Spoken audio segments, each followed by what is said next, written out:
அன்பான நேயர்களே, காலை வணக்கம். குரு பிரம்மா, குரு விஷ்ணு, குரு தேவோ மகேஸ்வரः, சாட்சாத் பரபிரம்மா, தஸ்மை ஸ்ரீ குரவே நமக. கல்லாலில் புடையமர்ந்து நான் மறை 6 அங்க முதல் கற்ற கேள்வி வல்லார்கள் நால்வருக்கும் வாக்கு இருந்த பூரணமாய் மறைக்கு அப்பாலாய் எல்லாமாய் அல்லதுமாய் இருந்ததனை இருந்தபடி இருந்து காட்டி சொல்லாமல் சொன்னவனை நினையாமல் நினைந்து பவத்தொடக்கை வெல்வார். அன்பு சார்ந்த நேயர்களே, இன்று வைகாசி மாதம் 1ஆம் நாள், குருவாரம், வியாழக்கிழமை, திருத்தியை திதி, இரவு 2:58, பின்னாடி சதுர்த்தி, கேட்ட நட்சத்திரம், பகல் 1:25 வரை இருக்குது. அதுக்கப்புறம் மூல நட்சத்திரம் வந்துடுது. சித்த யோகம், ராகு காலை 1:30 முதல் 3 வரை, யமகண்ட காலையில் 6 முதல் 7:30 வரை, குளிகன் 9 முதல் 10:30 வரை, சூலம் தெற்கு, பரிகாரம் எண்ணெய். அன்பான நேயர்களை, இந்த கிரகங்கள்லாம் எப்படி இருக்கிறது என்று பார்ப்போம். இந்த சூரியன் ரிஷபத்துக்கு வந்துட்டார். மேஷத்தில் இருந்தார், புதனோடு சேர்ந்து இருந்தார். இப்போ புதன் மட்டும் தனித்து விடப்பட்டிருக்கிறார். சூரியன் ரிஷபத்துக்கு வந்துட்டார். வையாசி மாதம் வந்தால் ரிஷபத்துக்கு வந்துடுவார். சூரியன் ஒவ்வொரு மாதத்திலையும் ஒரு கட்டத்தில் இருப்பார். அதனால் அடுத்து 2ல் குரு வந்துட்டார். அதாவது சூரியனுக்கு 2ல், அது மிதுனத்தில் இருக்கார் குரு. கடகத்தில் செவ்வாய், சிம்மத்தில் கேது, சந்திரன் விருச்சிகத்தில், சனி ராகு 2 கும்பத்தில், சுக்கிரன் மீனத்தில் இருக்கார். அன்பான நேயர்களை, இந்த ராசி பலன்கள்லாம் எப்படி இருக்குதுன்னு பார்ப்போம். உங்களுக்கு மேஷ ராசிக்கு உங்களுக்கு நாள் சரியில்லை. ஏன்னா ராசிநாதன் பலமாக இல்லை, அவன் 4ல் போய் உட்கார்ந்துருக்கான். 4ல் செவ்வாய் இருக்கக்கூடாது, ஆரோக்கியம் கெடும். அதோட குரு வேற 3ல் இல்லை. அதனால் மேஷ ராசி என்பவர்களாம் பார்த்து கவனமாக நடந்து கொள்ளணும் அப்படிங்கிற ஒரு அமைப்பு இருக்குது. ஆனால் சனி ராகு மட்டும் 11ஆம் இடத்துல இருக்காங்க. அது 2 11ஆம் இடத்துல இருப்பது நல்லது. அதனால் நன்மை உண்டு. இருந்தாலும் கவனமாக நடந்து கொள்ளுங்கள், நல்ல முன்னேற்றம் ஏற்படும். இந்த மேஷராசி என்பவர்கள் கூட இந்த 1 வருஷத்துக்கு வியாழக்கிழமை தட்சிணாமூர்த்திக்கு அர்ச்சனை பண்ணுங்க. ஏன்னா 2 வருஷம் இருப்பார். இப்போ 3ஆம் இடம், அடுத்து 4ஆம் இடம், 2 வருஷத்துக்கு உங்களை படுத்துவார். அதனால் பார்த்து ஜாக்கிரதையாக இருந்தோம்னா இந்த 2 வருஷமும் நீங்கள் வியாழக்கிழமை தோறும் தட்சிணாமூர்த்தி வழிபாடு பண்ணுறது நல்லது. ரிஷபராசி என்பது உங்களுக்கு அருமையான நாள். இந்த உங்களுக்கு ராசிநாதன் உச்சம் பெற்றிருக்காரு. குரு 2ஆம் இடத்துல இருக்கார். சனி ராகு 10ஆம் இடத்துல இருக்கார். அது ஒரு பெரிய அமைப்பு. அது உங்களுக்கு அன்பான ரிஷபராசி என்பதில் உங்களுக்கு நல்ல நாள். நல்ல காற்று வீசுது, குளிர்ந்த காற்று வீசுது. அருமையாக இருக்குது நேரம். நல்லதும் நடக்கும். தொழில் நன்றாக இருக்கும். குருபலம் நல்லா இருக்குது.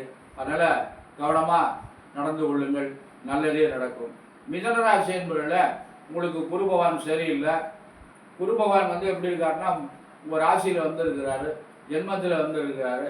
ஆனால் உங்களுக்கு 5 கூடையவன் சுக்கிரன் உச்சம் பெற்று 10ஆம் இடத்துல இருக்கார். தொழிற்சாலை நன்றாக இருக்கும். ஆனால் குரு பிரச்சனையை உண்டு பண்ணுவார். அதனால் இடமாற்றங்களை கொடுப்பார். இடமாற்றங்கள்லாம் ஏற்படும். அவங்க நிலைமைக்கு தக்கபடி இடமாற்றங்கள்லாம் ஏற்படும். அப்படி ஒரு அமைப்பு இருக்குது.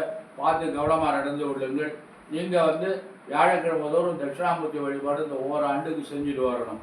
அடுத்தபடியாக கடகராசி என்பது உங்களுக்கும் குருபகவான் சரியில்லை. அதனால் உங்களுக்கு 12ஆம் இடத்துக்கு வந்திருக்காரு. 12ஆம் இட விரயசானம் 2 வருஷத்துக்கு உங்களுக்கு குருபகவானுடைய அமைப்பு சரி இருக்காது. அதனால் பார்த்து ஜாக்கிரதையாக நடந்து கொள்ளுங்கள். அன்பான கடகராசி என்பதில் உங்களுக்கு எந்த கிரகங்களும் பலமாக இல்லை. அதனால் கவனம் தேவை. சிம்மராசி என்பதில் உங்களுக்கு குருபகவான் 11ஆம் இடத்துக்கு வந்துட்டாங்க.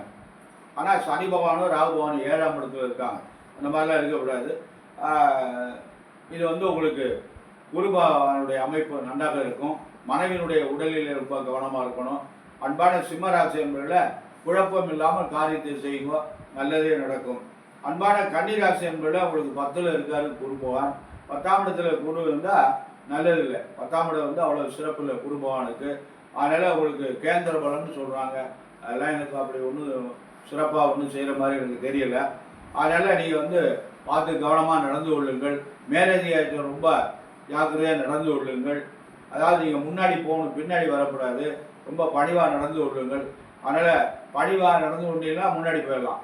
அதுக்குரிய வாய்ப்புகள் நன்றாக இருக்கிறது. அன்பான துளாராசி என்பது உங்களுக்கு அருமையான நாள். உங்களுக்கு துளாராசி என்பவர்களுக்கு நல்லதெல்லாம் நடக்கும், நல்ல காரியங்கள் தான் நடக்கும். ஏன்னா குருபகவான் 9ஆம் இடத்துக்கு வந்துட்டார். 9ஆம் இடம் மிக சிறந்த இடம். இருக்கிற இடத்துலேயே 9ஆம் இடம் தர்மஸ்தானம், பூர்வ புண்ணியஸ்தானம்.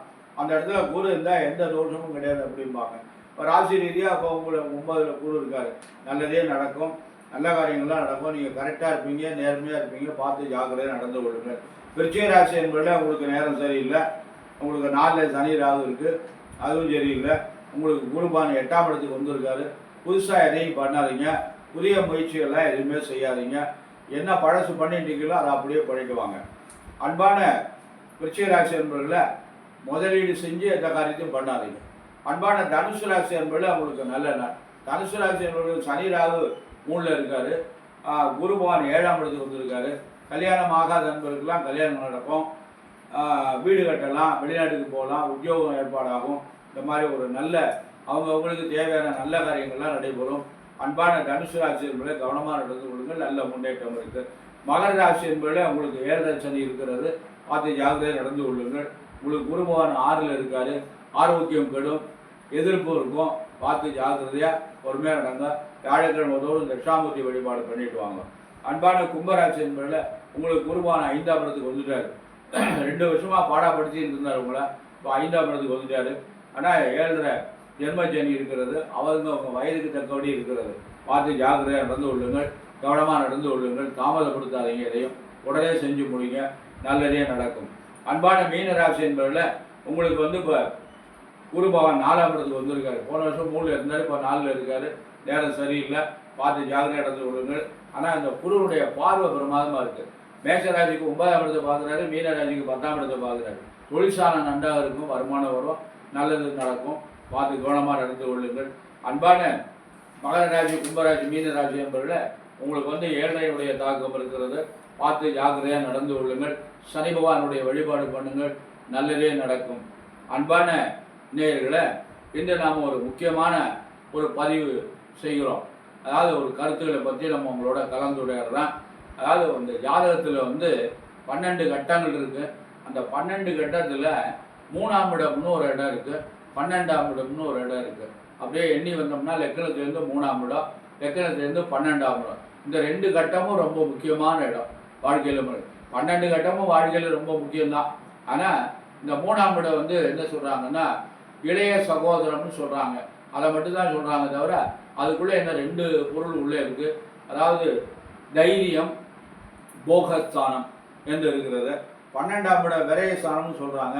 அதுக்குள்ளே என்ன ஒன்று ஒளிஞ்சிட்டு இருக்கு உள்ள, அதாவது உள்ளுக்குள்ளே இருக்குது, தேடினா தான் கிடைக்கும். அயன சயன சுகஸ்தானம் என்று பெயர். அயன சயனம் என்றால் படுக்கை அறை சுகம் என்று பெயர். இது 2ஐயும் முக்கியமாக நம்ம ஆய்வு செய்யணும். அப்படிங்கிற போது அதாவது இந்த 3ஆம் இடம் இருக்குது பார்த்தீங்களா, இந்த 3ஆம் இடம் போகஸ்தானம்னு பேர். இந்த 3ஆம் இடத்துல பாவகிரகங்கள் இருந்தால், சனியோ ராகுவோ கேதுவோ செவ்வாய் இருந்தால் அவங்களுக்கு வந்து இந்த போக பாக்கியம் சரியாக கிடைக்காது. போகம் என்றால் இல்லற வாழ்க்கை. இந்த வாழ்க்கை இல்லற வாழ்க்கை முறையாக அவங்களுக்கு அமையாது அப்படின்னு ஒரு கருத்து. 7ல் கேது இருந்தாலே இல்லற வாழ்க்கை முறையாக அமையாது. இது என்ன அனுபவத்தில் நிறையா பார்த்துருக்கேன். இப்போ 2 நாளைக்கு முன்னாடி கூட ஒரு ஜாதகம் பார்த்தேன். அந்த ஜாதகத்தில் 7ல் கேது, அது ஒரு 3 வருஷத்துக்கு முன்னாடி எழுதி கொடுத்துருக்கேன் நான். உங்களுக்கு வந்து 7ல் கேது இருக்கிறதுனால இல்லற வாழ்க்கை முறையாக அமையாதுன்னு சொல்லி அவங்களுக்கு வந்து பிரிவினை, கல்யாணம் பண்ணி 1 மாதத்துக்குலாம் அவங்களுக்கு பிரிவினை ஏற்பட்டு போச்சு. அதை பார்த்து பொருத்தத்தை அமைக்கலை. இந்த 7ஆம் இடத்தை பார்க்கவே இல்லை. இந்த 3ஆம் இடத்தையும் 7ஆம் இடத்தையும் 12ஆம் இடத்தையும் பார்க்கவே மாட்டேங்கிறாங்க. 7ல் செவ்வாய் இருந்தால் செவ்வாய் தோஷம், அதை மட்டும் 7 ராகு இருந்தால் நாக தோஷம், இதை தான் பண்ணுறாங்களே தவிர அந்த 7ஆம் இடத்துக்கு தக்கபடி ஜாதகங்களை சேர்க்கணுங்கிற எண்ணம் அந்த யோடு இருக்க வர மாட்டேங்குது. ஏன்னா கட்டங்களை ஆய்வு செய்யுது. இப்போ பஞ்சாங்கத்தில் உள்ள தினம் கணம் இந்த 10 பொருத்தங்களை பார்த்து 9 வருஷம் பிரமாதமாக இருக்குது அப்படின்னு அமைச்சு கொடுத்துட்றாங்க. அதனால இந்த 3ஆம் இடம் வந்து 3ஆம் இடத்துக்கு நிறைய பொருள் இருக்குது. அதனால் இந்த 3ஆம் இடம் வந்து அப்போ ஒரு ஆணோ பெண்ணுக்கோ குடும்ப வாழ்க்கை சரியில்லைன்னா என்ன பண்ணுவாங்க? ஒரு பெண்ணுக்கு வந்து குடும்ப வாழ்க்கை சரியில்லை அப்படின்னா கணவன் சரியில்லைன்னு அர்த்தம். ஒரு ஆணுக்கு வந்து குடும்ப வாழ்க்கை சரியில்லைன்னா மனைவி சரியில்லைன்னு அர்த்தம். அப்போ மனைவியோ கணவனோ சரியில்லைன்னா அவங்க எப்படி நேர்மையாக இருப்பாங்க? எங்கே அவங்களுக்கு சாப்பாடு கிடைக்குதோ அங்கே போயிடுவாங்க. நம்ம வயிற்று பசி சாப்பிட்றோம், இது உடல் பசி. இந்த உடல் பசிக்கு இறை தேடித்தானே ஆகணும். அங்கே இறை எங்கே கிடைக்குதோ அந்த இடத்துக்கு தான் போகணும். அப்போ தவறு செய்வதற்கு வாய்ப்பு இருக்குது. யாராக இருந்தால் என்ன, ஆணாக இருந்தானே பெண்ணாக இருந்தானே, அவங்களுக்கு இல்லற சுகம் வேணுமா இல்லையா? அது முறையாக கிடைக்கலைன்னா அப்போ என்ன செய்வாங்க? அப்போ இந்த 3ஆம் இடத்தை ஆய்வு செய்யணும். நம்ம இந்த 3ஆம் அதிபதி பலமாக இருக்கணும், 5ஆம் அதிபதி பலமாக இருக்கணும், இதெல்லாம் 7ஆம் அதிபதி பலமாக இருக்கணும். இதெல்லாம் நம்ம பார்த்து ஜாதகத்தை இருக்கணும். இதெல்லாம் யாருமே பார்க்கறது இல்லை. எவ்வளோ பெரிய ஆளுகளாக இருந்தாலும் பொருத்தத்தை மட்டும் பார்த்துட்டு பிரமாதமாக இருக்குன்னு சொல்கிறாங்க. இந்த பொருத்தம் பார்க்கறதுக்குனே ஒரு நம்ம ப்ரெஸ்ஸிலலாம் கேட்டோம்னா பொருத்த பட்டியலும் நம்ம ஃப்ரீயாக அடித்து கொடுத்துறாங்க. ஏன்னா அது பார்த்தா நிச்சயார்த்த பத்திரிகை அவங்களுக்கு கொடுப்பாங்க அப்படின்ட்டு. அதில் வந்து தின பொருத்தம், கண பொருத்தம், மகேந்திரம், ஸ்ரீகிருஷ்ணம், யோனி, ராசி, ராஜேஸ்வரி, வசியம், ரச்சு, வேதை என்று 10 பொருத்தத்தை போட்டுருவான். அடுத்து இன்னொன்று இருக்குது, நாடி இருக்குது, வர்ணம் இருக்குது, 12 பொருத்தம் இருக்குது. நட்சத்திர பொருத்தம் 13 பொருத்தம் என்கிட்ட வரும். அதனால் அவங்க இந்த 3 பொருத்தத்தையும் அவங்க பார்க்குறது இல்லை. அதனால் நாடி பொருத்தையும் பார்க்குறதில்ல, வர்ணத்தையும் பார்க்குறதில்ல, நட்சத்திர பொருத்தையும் பார்க்குறதில்ல. அதனால் 10 பொருத்தம் இருக்குது, 9 பொருத்தம் இருக்குது, 7 பொருத்தம் இருக்குது, பிரமாதமாக இருக்குது, மகேந்திரம் இருக்குது, தினம் இருக்குது, ராசி பொருத்தம் இருக்குது, யோனி பொருத்தம் இருக்குது, நல்லா அருமையாக கல்யாணம் பண்ணலாம் அப்படின்னு சொல்கிறாங்க. அப்போ அது வந்து என்ன பண்ணுறாங்கன்னா யோனி பொருத்தம் இருக்குங்கிறாங்க, குடும்ப வாழ்க்கை சரியாக அமைய மாட்டேங்குது. ஏன்? யோனி பொருத்தம் இருந்தால் குடும்ப வாழ்க்கை நல்லா இருக்கும்னு சொல்கிறாங்க. அப்போ ஒழுங்காக அமையலை. காரணம் என்ன? அப்போ இந்த 3ஆம் இடம் தான் ரொம்ப முக்கியம். அப்போ 3ஆம் இடம் ஒழுங்காக இல்லைன்னா கண்டிப்பாக இல்லற வாழ்க்கை முறையாக இருக்காது. அதே மாதிரி 12ஆம் இடம், 12ஆம் இடம் என்பது அயன சயன சுகஸ்தானம். அயன சயன சுகம் என்றால் படுக்கை அறை சுகம் என்பது. அயனம் என்றால் சாப்பிடுவது, சயனம் என்றால் தூங்குவது, சுகம் என்றால் கணவன் மனைவி சேர்ந்து அனுபவிக்கின்ற சுகத்துக்கு பேர் சுகம்னு பேர் இருக்கு. அதுதான் சுகம். அதனால் அந்த சுகம் இல்லைன்னா வாழ்க்கையில் எதுவுமே எல்லாமே அசமிச்சு போயிடும், உலகமே இரண்டு போயிடும் அப்படின்னு ஒரு கருத்து இருக்குது. உற்பத்தியும் இருக்காது. ஒரு ஆணும் பெண்ணும் சேரவில்லை என்றால் எந்த எறும்பு 8000 ஜாதிகளிலையும் ஒரு ஆண் பெண் சேர்க்கை இல்லை என்றால் உற்பத்தி இல்லை, நாடு வளர்ச்சி இல்லை, பொருள்கள் உருவாவதற்கு சாத்தியம் இல்லை. அதனால் அது இறைவனுடைய படைப்பு. அது ஆண் பெண் சேர்க்கை என்பது இறைவனுடைய கட்டளை, அது அவனுடைய படைப்பு. அது அந்த இல்லறம்னு பேர் அதுக்கு. அந்த படுக்கையறை சுகம் ஒருத்தருக்கு ஒழுங்காக அமையலைன்னா நிம்மதியாக போயிடும். ஆமாம், இதெல்லாம் நம்ம ஜாதகத்தில் பார்த்து அமைக்கணும். இதெல்லாம் யார் பார்க்குறாங்க? பார்க்கவே மாட்டேங்கிறாங்க. நான் என்னுடைய அனுபவத்தில் நிறைய நான் சொல்கிறேன், பெரிய ஜோடெல்லாம் சாதகம் பார்க்குறாங்க. ஒரு ஜாதகம் பொருத்தம் பார்க்குறதுக்கு 5000 ரூபா வாங்குறாங்க. அவங்க நேரடியாக கூப்பிட மாட்டேங்கிறாங்க. 5000 ரூபா பணம் அனுப்பிடணும், ஜாதகத்தை அனுப்பிடணும், உடனே போட்டு கம்ப்யூட்டரில் போட்டு பார்த்துட்டு அவங்கள கூப்பிட்டு நிறைய சொல்லிடுறாங்க. இத்தனை பொருத்தம் இருக்குது, கல்யாணம் பண்ணலாம் அப்படின்னு சொல்கிறாங்க. அவங்க என்ன விளக்கம் சொல்கிறாங்க? 3 மாதத்துக்கு முன்னாடியே அவங்கள்ட்ட கொண்டு கொடுக்க வேண்டியது. அவங்க ஏதாவது விளக்கம் சொல்கிறாங்களா? ஏதாவது ஜாதகத்தை போட்டு நமக்கு எழுதி கொடுக்குறாங்களா? இல்லை, பொருத்தத்தை மட்டும் சொல்லிடுறான். இதுக்கு அவங்களுக்கு 5000 ரூபா. இதை நம்ம பஞ்சாங்கத்தை பார்த்து இத்தனை பொருத்தம் இருக்குன்னு நம்ம தெரிஞ்சுக்கலாம். நல்ல விவரமானவங்க 2 நட்சத்திரத்தை வச்சு. ஆனால் நமக்கு முக்கியமாக பார்க்க வேண்டியது ஜாதகத்தில் இந்த 3ஆம் இடம் 12ஆம் இடத்தை நம்ம ஆய்வுக்கு எடுத்துக்கொள்ளணும். இந்த 3ஆம் இடம் 12ஆம் இடத்தை நம்ம ஆய்வுக்கு எடுத்துக்கலைன்னா வாழ்க்கை வந்து ஒரு ஆணுக்கோ பெண்ணுக்கோ சிறப்பாக இருக்காது. என்னுடைய வயதில் இன்று வரை நான் செய்து வைத்த திருமணங்களில் எந்த பிரச்சனையும் இல்லை. எல்லாரும் சந்தோஷமாக இருக்காங்க, குழந்தை குட்டியோடு இருக்காங்க. கஷ்டப்படுறாங்க, அது வேறு தலையெழுத்து. குழந்தை கொஞ்சம் 2 வருஷம் ஆகி குழந்தை பிறந்ததுக்கு ஒரு சிலருக்கு அதுக்கு தாமதம்னு பேர். நிறைய நான் பொருத்தம் பார்த்து சொல்லுவதே சொல்லுவேன், இவங்களுக்கு கொஞ்சம் காரியங்கள் தாமதமாகவும், கவலைப்படாதீங்க, தாமதமானாலும் தடைப்படாது, நல்ல விதமாக முடிஞ்சிடும் அப்படின்னு சொல்லுவாங்க. அவங்க அந்த வார்த்தையை புரிஞ்சுக்குவாங்க. சாமி முன்னாடியே சொல்லிட்டாரு, தாமதமாகும்னு சொல்லிட்டாருலாம், 2 வருஷம் வரைக்கும் குழந்தையில இப்போ குழந்தை கிடைச்சிருக்கு அப்படின்பாங்க. இது நம்ம அந்த ஆய்வில் நம்ம செய்யணும். அதனால் இந்த 3ஆம் இடத்தை வச்சு தான் அவங்களுடைய அமைப்புகளை நம்ம 3ஆம் அதிபதி பலமாக இருந்தாருன்னா தைரியமும் இருக்கும், அந்த போக பாக்கியம் நன்றாக இருக்கும். இப்போ ரிஷபலக்கணம்னு வச்சுக்கோங்களேன். ரிஷபலக்கணத்துக்கு 3ஆம் இடம் கடகம் வந்துடும், கடக ராசி வரும். அந்த கடக ராசிநாதன் சந்திரன் அந்த கடகத்திலே இருந்தாரேனா போக பாக்கியம் நன்றாக இருக்கும், தைரியமும் இருக்கும். தைரியஸ்தானம்னு சில பேர் கோழையாக இருப்பான், ஏன்னா அவனுக்கு 3ஆம் அதிபதி பலமாக இல்லை. அப்புறம் 3ஆம் அதிபதி 2ல் இருந்தாருன்னா பலம் இருக்காது, 3க்கு 12ல் மறைஞ்சிடுறாருன்னு சொல்லுவோம். 3ஆம் அதிபதி 6ல் இருந்தாலும் பலம் இருக்காது, மனபலம் இருக்காது, பயந்தாமொழியாக இருப்பான், தைரியம் இருக்காது, ஆம்பளையாக இருந்தாலும் இப்படிலாம் இருக்குது. அப்போ சில பேர் பெண்கள் 3ஆம் இடம் பலமாக இருந்தால் நல்ல தைரியமாக, ஆண்களை விட தைரியமாக துணிச்சலாக இருப்பாங்க. இப்படியெல்லாம் இருக்குது. அதனால் இந்த 3ஆம் இடம் 12ஆம் இடத்தை நாம் ஆய்வுக்கு எடுத்துக்கொள்ள வேண்டும். பொருத்தம் பார்க்குற போது நம்ம இதை பார்க்கணும். அன்பான நேயர்களை ரொம்ப பணிவோடு கேட்டுக்கொள்கிறேன். எல்லாரும் இந்த நீங்கள் பதிவை அவசியம் பாருங்க.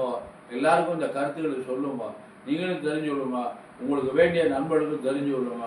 பொருத்தம் பார்க்குற போது ஒரு நல்ல ஜோடரை அணுகி நன்றாக ஜாதகங்களை நன்றாக கணக்கு பண்ணியாக பார்த்து பொருத்தம் பாருங்க. இப்போ விரும்பி கல்யாணம் பண்ணிக்கிறாங்க, அவங்களாம் எப்படி இருக்காங்க? இந்த விரும்பி கல்யாணம் பண்ணிட்டவங்க 75% ஃபெயிலியர் ஆகுறாங்க, நிம்மதியாக இல்லை. ஏன்டா கல்யாணம் பண்ணிட்டு வந்தோம்னு அவங்க கஷ்டப்படுறாங்க. ஆனால் அதே நேரத்தில் பொருத்தம் பார்த்து கல்யாணம் பண்ணவங்களே நிம்மதியாக இல்லை. அது காரணம் என்னன்னு கேட்டால், விரும்பி கல்யாணம் பண்ணவங்க ஜாதகம் சரியில்லை, அவங்களுக்கு பொருத்தம் பார்த்து கல்யாணம் பண்ணவங்க முறையாக பொருத்தம் பார்த்து கல்யாணம் பண்ணலை. பாருங்க, இது எவ்வளோ பெரிய ஒரு குடும்பம் பாருங்க. ஒரு பொண்ணுக்கு 25 வயசு ஆகுது. அந்த பொண்ணுக்கு வந்து கல்யாணம் பண்ணி வச்சுருக்காங்க. அந்த பொண்ணு கல்யாணம் பண்ணி 1 மாதம்தான் அந்த கணவன் வீட்டில் இருந்திருக்காங்க. அந்த 1 மாதமே அந்த பொண்ணுக்கு இல்லற வாழ்க்கை சரியாக அமையலை. ஒரே மாதம் 3 மாதத்துக்குள்ளே வாரத்து முடிஞ்சுவிடும். இன்று வரை அந்த பொண்ணுக்கு கல்யாணம் ஆகலை. எவ்வளோ கஷ்டம் பாருங்கள், எப்படி இருக்கும். கல்யாணம் பண்ணாமல் இருந்துட்டால் கூட பரவாயில்ல. இப்போ 25 வயசு ஆகுது அந்த குழந்தைக்கு. இப்போ 25ல் ஒரு பொண்ணு வாழ்க்கை இருந்துட்டு இருக்குதுன்னா அதை வந்து எப்படி மறுபடியும் அதுக்கு ஒரு வாழ்க்கை, நல்ல வாழ்க்கை அமைச்சு கொடுக்கணும். வாழ்க்கை இல்லை என்றால் உலகமே இல்லை. அப்படி நிம்மதியாக இருக்க முடியாது. இந்த காலத்தில் கணவன் மனைவி இல்லைன்னா நிம்மதியாக இருக்க விட மாட்டாங்க நம்மளை. ஒரு பெண்ணு தனித்து வாழ்வது என்பது ரொம்ப கஷ்டம். ஏன்னா குழந்தை எல்லாமே தனித்து வாழ முடியல. குழந்தை எல்லாமே ரோட்டில் தனியாக நடக்க முடியல. 10 வயசு பெண் குழந்தை தனியாக ரோட்டில் நடக்க முடியல. பெரிய அக்கிரமம் பண்ணுறாங்க. அதனால் தனியாக ஒரு பெண்ணு, வயதுக்கு வந்த பொண்ணு, திருமணமாக விவாகரத்தான பொண்ணு தனியாக வாழ்வது என்பது பெரிய கஷ்டம். அதுவும் இந்த உலகத்தில், இந்த காலத்தில். அதனால் அன்பான நேயர்களை தவறு செய்யாதீங்க. நிறைய விளம்பரம் பண்ணுறாங்க. விளம்பரத்தை பார்த்து, அதாவது ஒரு நல்ல மருந்துக்கு விளம்பரம் தேவையில்லை, ஒரு நல்ல மருத்துவருக்கு விளம்பரம் தேவையில்லை, ஒரு நல்ல ஜோதிடருக்கு விளம்பரம் தேவையில்லை, ஒரு நல்ல ஆசிரியருக்கு விளம்பரம் தேவையில்லை, ஒரு நல்ல தலைவனுக்கு விளம்பரம் தேவையில்லை. அதனால் விளம்பரம் என்பது அது வந்து ஏமாற்று வேலை. விளம்பரம் பண்ணி நம்ம வியாபாரத்தை பெறுகிறாங்க. அது வந்து நல்ல கருத்து கிடையாது. நல்ல சரக்காக இருந்தால் எதுக்கு விளம்பரம்? ஒரு கடை, மளிகை கடை இருக்குது. அந்த மளிகை கடையில் நல்ல குறைந்த விலையில் நல்ல சாமானாக சுத்தமாக கொடுக்குறாங்க. அடுத்த கடையை விட 2 ரூபா கம்மியாக இருக்குது. இதுக்கு விளம்பரம் தேவையில்லையே. 2 பேர் வந்து வியாபாரம் பண்ணால் போதும், அவனே எல்லாருக்கும் விளம்பரம் சொல்லிடுவான். இந்த கடையில் போவோம், ஜீனி விலை அடுத்த கடையை விட இந்த கடையில் 2 ரூபா கம்மியாக இருக்குது, நல்ல ஜீனியாக இருக்குது அப்படின்னு சொல்லிடுவாங்க. இதுதான் நமக்கு விளம்பரமே தவிர, விளம்பரத்தை பார்த்து நாம் இன்று ஏமாந்து கொண்டிருக்கிறோம். விளம்பரம் தான் இது முக்கியமாக இருக்கிறது. விளம்பரத்துக்காக ஒவ்வொருத்தரும் லட்சக்கணக்கில் செலவு பண்ணுறாங்க அப்படின்னு ஒரு கருத்து இருக்குது. ஆகையினால அன்பான நேயர்களை, நம்ம எல்லாரும் நலமுடன் வாழணும், பல்லாண்டு வாழணும். நம்முடைய ஜாதகம் வந்து அது வந்து பொய் இல்லை. ஜாதகம் எழுதுறதும் முறையாக எழுதணும். ஜாதகம் எழுதுறதும் சும்மா தப்பாக எழுதக்கூடாது. ஒரு குழந்தை மெட்ராஸில் பிறந்ததுன்னா அந்த மெட்ராஸில் பிறந்த குழந்தைக்கு காளையார்கோயிலில் உள்ள சூரிய வயத்தை வச்சு எழுதக்கூடாது. அந்த குழந்தை எந்த ஊரில் பிறந்தது அப்படின்னு கேட்டு அதுக்கு தக்கபடி சூரிய வயத்தை பிறந்து அதுக்கு பேர் அச்சாம்சமும் அந்த இது ராசியினுடைய அளவுகளையும் சென்னைக்கு உள்ள அளவுகள் படி நாம் வந்து ஜாதகத்தை கணக்கு பண்ணால் தான் அந்த ஜாதகம் வந்து துல்லிதமாக இருக்கும். இல்லைன்னா தவறு இருக்கும். அதனால் இதெல்லாம் நல்ல முறையான கையாளுங்கள். அன்பான நேயர்களை, நல்லவர்களை நாடுங்கள், நல்லதே நடக்கும். எல்லோரும் நலமுடன் வாழணும். குழந்தைகள்லாம் நன்றாக படிக்கணும். குழந்தைகளுக்கு காலாளத்தில் திருமணம் நடக்கணும். குழந்தை ஊட்டியில் காலாளத்தில் புறப்படணும். கட்டம் என்பது 2 பேர் கூலிக்கு போகிறாங்க, வேலைக்கு போகிறாங்க, அதுவே அதில் போய் நம்ம உள்ளே அது வந்து அவங்க செய்த நன்மை தீமைக்கு தக்கபடி அவங்களுக்கு வாய்ப்பு இருக்குது. ஆனால் திருமணம் வந்து தாமதமாகக்கூடாது. இல்லற வாழ்க்கை 2 பேரும் சந்தோஷமாக வாழணும். குழந்தைகளுக்கு தடை இல்லாமல் ஒரு ஆண் ஒன்று ஒரு பெண் ஒன்று இருக்கணும். 2 குழந்தை இந்த காலத்தில் இருந்தால் போதும். இந்த 2 குழந்தைய படிக்க வச்சாலே போதும். அதனால் இதுக்கெல்லாம் நாம் வந்து எல்லா வல்ல எம்பெருமான் சர்வேஸ்வரனையும், வள்ளல் பெருமான், வள்ளியின் மணாளன் முருகப்பெருமான், அந்த ஆளுக்கு ஏயா வள்ளல்னு வந்ததுன்னா முருகப்பெருமான் மாதிரி கொடுக்கக்கூடிய ஆள் யாருமே கிடையாது. அதனால தான் அவருக்கு வந்து வள்ளல் பெருமான் என்று வந்தது. அப்பேற்பட்ட அந்த வள்ளல் பெருமானையும் பிரார்த்தனை செய்து எல்லோரும் நலமுடன் வாழ வேண்டும் என்று நினைத்து நிறைவு செய்கிறேன். நன்றி, வணக்கம்.